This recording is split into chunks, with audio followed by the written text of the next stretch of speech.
The American economy is the most complex, most sophisticated, and the greatest in all of human history.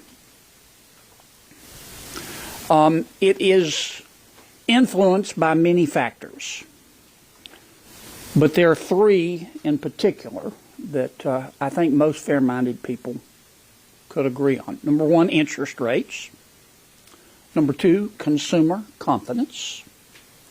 And number three, the expectations of the businesswomen and businessmen in America who create the jobs.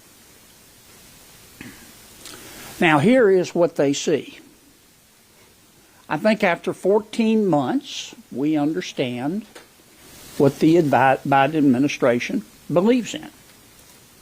The Biden administration believes in bigger government, higher taxes, more spending, more debt, higher energy costs. And I say that because I believe there are many members of the Biden administration who quietly are very content with the high energy costs. I think they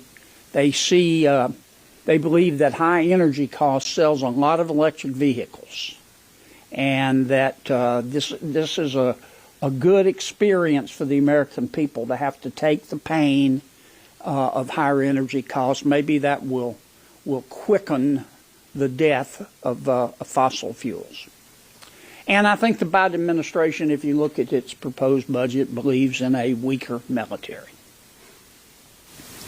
In the 14 months that I have watched the Biden administration, I have watched the Biden administration do the following. It has mismanaged Congress. It has mismanaged COVID. It has mismanaged the border. It has mismanaged crime. It has mismanaged inflation. It has mismanaged Afghanistan. And I pray to God that it doesn't mismanage Ukraine. All of these things, unless you were in the Quad playing Frisbee during Econ 101, influence the economy. Interest rates certainly influence the economy. We're having to raise interest rates because of Bidenomics. Consumer expectations and confidence are low as a result of what I just talked about. And I think if you talk to the average American businesswoman and businessman, they're very discouraged. No wonder GDP is falling. Yes, the Federal Reserve waited too late. But we're not going to get control of 8.5% and rising inflation without making changes both to monetary policy and fiscal policy.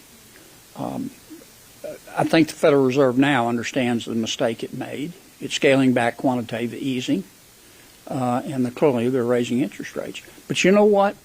The executive branch and the United States Congress need to do their part too. Here's what we have: a budget. We need to freeze it. We've got a budget. I'm not talking about shutting down government. We've got a budget. We need to freeze all new spending except for defense.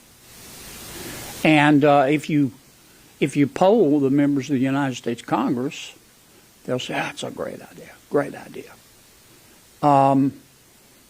But then if you say, "But you understand that means you can't spend outside your budget." I mean, I'll give you an example. Do we need more money for COVID? The experts in the Biden administration say we do. But when you ask them, well, why don't you just repurpose some of the COVID money that we haven't spent? They say, no. We need new money.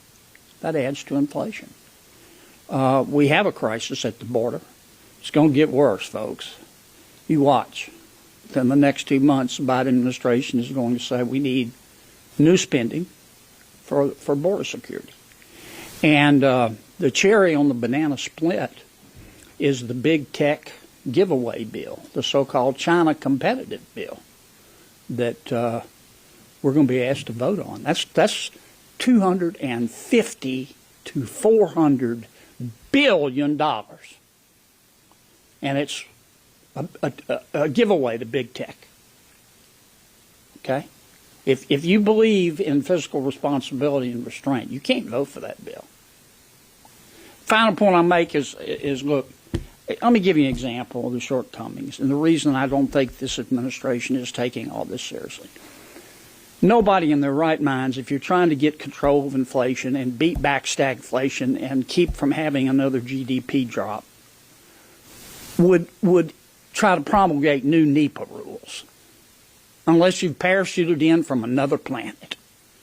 We worked hard in the infrastructure bill. I didn't vote for it because the infrastructure bill, because it wasn't infrastructure. And I'm not going to buy a car to get the cup holders. But one of the good provisions in that bill was to reform NEPA. Now the Biden administration is turning that totally upside down. That's going to add extraordinary costs and burdens to business women across America. I spoke too long. I'm sorry. I'm done. That's right. That's all I have to say.